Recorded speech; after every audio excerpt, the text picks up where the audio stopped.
Bonjour à tous, donc voilà, dans cette petite vidéo on va apprendre à synchroniser l'emploi du temps que nous donnent les formateurs à l'ESPE avec le calendrier de nos smartphones, donc en l'occurrence les smartphones qui tournent sous Android, même si je soupçonne que la technique ne doit pas être très différente sous iPhone puisque l'application existe. Voilà, donc pour commencer on se rend d'abord sur le site où nous sont donnés nos emplois du temps, donc à savoir EDT, donc edt.unif-lyon1.fr. Voilà. Ici, on se connecte avec son login et son mot de passe, comme de bien entendu.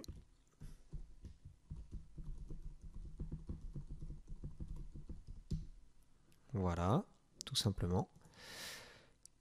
Puis, on se retrouve sur l'interface des emplois du temps. Donc, interface qui est très discutable. Mais comme nous l'ont dit nos formateurs dans un mail qu'on a reçu récemment, il nous suffit de rentrer nos noms et prénoms dans le champ de recherche en haut à gauche et de cliquer sur la petite loupe pour laisser l'emploi du temps apparaître sous nos yeux. Donc, par exemple, aujourd'hui, je n'ai rien. Donc, puisque c'est les jeudis que je vais mettre les pieds dans les classes, et le vendredi, donc demain, par contre, j'ai 4 cours. Donc, j'ai cours de 8h à 18h. Voilà. Donc, l'emploi du temps apparaît ici. Donc, à consulter, c'est pas forcément hyper pratique, d'où l'idée de synchroniser avec nos agendas sur nos téléphones. Donc, on peut consulter par semaine et puis par jour. Voilà. Donc, l'idée, ça va être de récupérer le flux RSS. Donc, vous voyez le petit symbole flux RSS qui se trouve ici en bas à gauche. On clique dessus. Peu importe ce qui est écrit dans ce champ-là, vous faites OK. L'idée, ça va être de récupérer l'identifiant qui se trouve dans l'URL, ici en haut, là, à côté du champ Resources. Voilà, donc ici, pour moi, c'est 27372, ça correspond à l'identifiant qui correspond à mon nom dans l'emploi du temps. Donc une fois que j'ai récupéré ça, je peux basculer sur mon téléphone.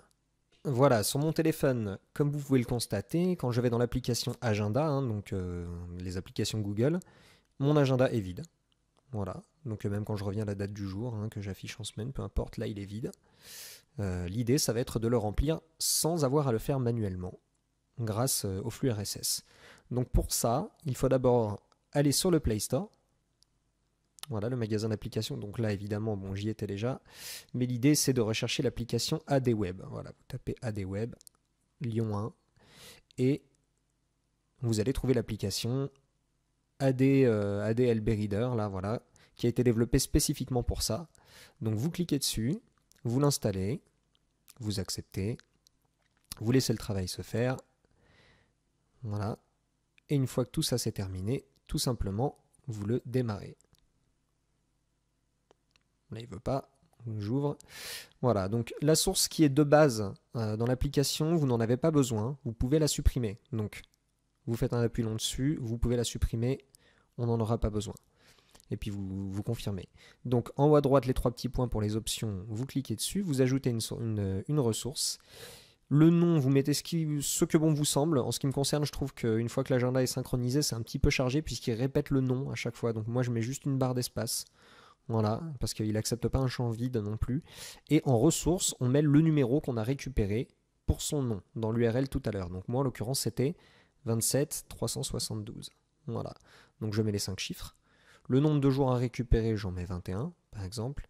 Et synchroniser au calendrier, je fais oui, tout simplement, et je valide. Voilà. Donc là, j'ai validé. Maintenant, bon, évidemment, là, il n'a pas de nom, donc pour l'exemple, je vais quand même lui en donner un. On va l'appeler emploi du temps. Voilà, très bien. Et à ce moment-là, je valide. Donc sur mon emploi du temps, quand je clique dessus, vous voyez qu'il a démarré la synchronisation et donc non seulement il m'affiche tout l'emploi du temps pour les 3 semaines que je lui ai demandé, donc par exemple, voilà, tout l'emploi du temps sur un planning, mais en plus il l'a synchronisé à mon calendrier. Donc évidemment chacun fait comme il veut, il peut juste consulter son emploi du temps dans l'application qui va bien, ou alors il peut passer par son application calendrier. Donc si je retourne dans mon agenda, on s'aperçoit que j'ai bien tout synchronisé. Donc même à partir de la date d'aujourd'hui, voilà, j'ai tout récupéré. Donc j'ai pas eu besoin de faire quoi que ce soit. Tout est nickel, toutes les informations sont expliquées dedans, les lieux où se déroulent les cours, les créneaux, avec quel prof. Voilà, donc il n'y a plus rien à faire. Et normalement la synchronisation va se faire de manière automatique. Voilà. Donc là, on va pouvoir rebasculer sur l'ordinateur. Sur iPhone, donc je pense, comme je le disais tout à l'heure, je pense pas que la manipulation soit très différente, puisque quand on cherche sur l'Apple Store, voilà, l'application ADWeb Lyon 1, on s'aperçoit que le lien existe. Voilà. Et voilà, donc ça a été développé. Manifestement, l'interface n'est pas très différente. Donc je pense qu'avec l'application iCal et celle-ci, il doit y avoir moyen de synchroniser un petit peu de la même manière. Si vous pouvez me le dire dans les commentaires si ça fonctionne bien de la même façon, n'hésitez pas à me le confirmer. Voilà, donc maintenant vous savez comment procéder pour synchroniser l'emploi du temps de la fac avec l'emploi du temps dans votre téléphone. Je vous remercie de m'avoir écouté. A plus, ciao ciao.